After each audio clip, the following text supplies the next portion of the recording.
Assalamualaikum warahmatullahi wabarakatuh. Bagaimana kabarnya anak-anak hari ini? Sehat semuanya ya? Alhamdulillah. Begitu pula dengan Ustadzah Rina dan ustadz-ustadzah lainnya juga sehat semuanya. Amin.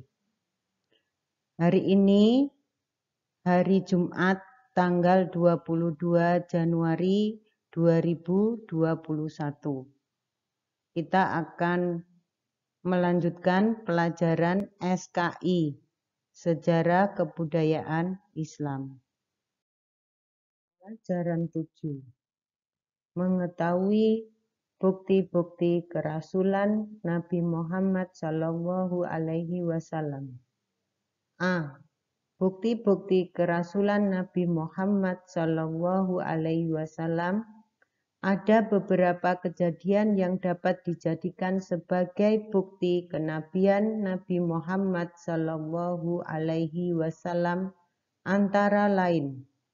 Yang pertama, pada usia 8 tahun, Nabi Muhammad pernah mengalami peristiwa yang bertentangan dengan hati nuraninya, yaitu Nabi Muhammad diajak oleh kerabat beliau untuk menyembah berhala di sekitar Ka'bah. Beliau menolak ajaran tersebut dengan halus, sopan santun, lemah lembut, dan tanpa menyinggung perasaan mereka.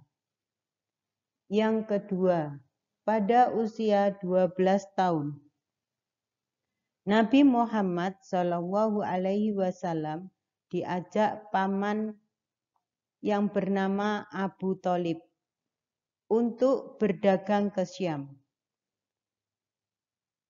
Di dalam perjalanan beliau ada seorang pendeta yang bernama Rahib Buhairah. Kemudian sambil memegang tangan beliau, ia berkata, orang ini adalah pemimpin semesta alam. Anak ini akan diutus oleh sebagai rahmat bagi seluruh alam. Kemudian paman Nabi Muhammad yang bernama Abu Thalib bertanya, dari mana engkau tahu hal itu? Kemudian Rahib Buhairah, seorang pendeta, menjawab, sebenarnya sejak kalian tiba di Aqabah, tidak ada bebatuan dan pepohonan pun, melainkan mereka tunduk bersujud. Mereka tidak bersujud, melainkan kepada seorang nabi. Aku bisa mengetahui dari stempel nubuwah yang berada di bagian bawah tulang rawan bahunya, yang menyerupai sebuah apel. Kami juga mendapatkan tanda itu di dalam Alkitab kami. Kemudian yang ketiga, pada usia 15 tahun, Nabi Muhammad SAW pernah ikut bergabung dalam Perang Fijar. Beliau membantu paman-pamannya untuk mengumpulkan anak panah untuk melemparkan kembali ke pihak musuh. Pada awalnya pihak musuh, suku Qais Ailan, mendapat kemenangan. Namun sejak beliau ikut membantu peperangan itu, kemenangan beralih ke pihak suku Quraisy. B. Mukjizat Nabi Muhammad SAW. Yang pertama adalah Al-Quran.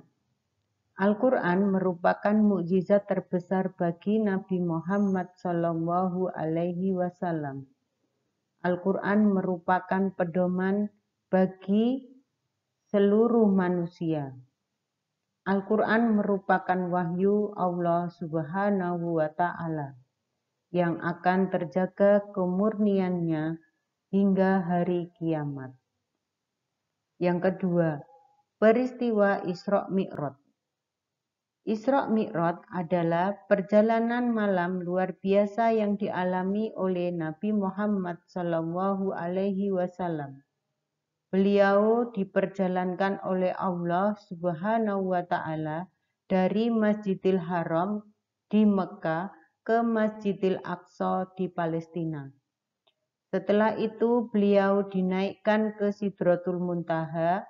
Di sana beliau menghadap Allah Subhanahu wa Ta'ala dan menerima perintah sholat 5 waktu dalam sehari. Yang ketiga, pembelahan dada Nabi Muhammad SAW, yang mana peristiwa pembelahan dada ini terjadi ketika Nabi Muhammad sedang bermain dengan anak Halimah yang bernama Dimrah. Kemudian dia melihat bahwa ada 2 orang yang turun dari langit. Kemudian anak Halimah pulang dan memanggil ibunya untuk mengambil Nabi Muhammad SAW. Setelah di tempatnya, Halimah bertanya kepada Nabi Muhammad SAW, "Siapa yang menemuimu?" Kemudian Nabi Muhammad mengatakan bahwa ada 2 malaikat turun dari langit dan memberikan salam kepadaku. Lalu mereka membuka bajuku, membelah dadaku, dan membasuhnya dengan air yang mereka bawa. Mereka pun kembali menutup dadaku dan aku tidak merasa luka dan kesakitan. Kemudian peristiwa yang keempat. Peristiwa Gua Sur. Pada waktu hijrah, Nabi Muhammad SAW berangkat paling akhir. Ia ditemani oleh Abu Bakar As-Siddiq. Kemudian di dalam perjalanan, mereka dikejar oleh kaum kafir Quraisy. Kemudian Nabi Muhammad bersembunyi di Gua Sur selama 3 hari 3 malam. Pada waktu itu, orang kafir melihatnya Nabi Muhammad berada di Gua Sur. Tetapi berkat pertolongan Allah, orang kafir itu tidak melihat mereka. Kemudian Nabi Muhammad dan Abu Bakar As-Siddiq selamat dan bisa meneruskan perjalanan menuju Madinah. Itulah anak-anak sedikit penjelasan dari Ustadzah Rina. Nanti jika lebih lengkapnya kalian baca buku paket SKI. Dan juga tugas kalian adalah mengerjakan buku paket SKI halaman 102 sampai 105 yang dikerjakan Rom A dan Rom B. Dikerjakan di buku tulis, jawabannya saja ya. Kemudian kalian foto, kirim ke WA Ustadzah Rina.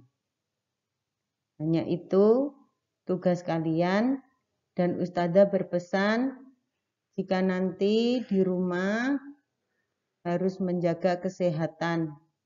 Jangan lupa sering cuci tangan, makan makanan yang gizi, serta minum susu. Agar kalian tetap sehat dan kuat. Begitu ya anak-anak.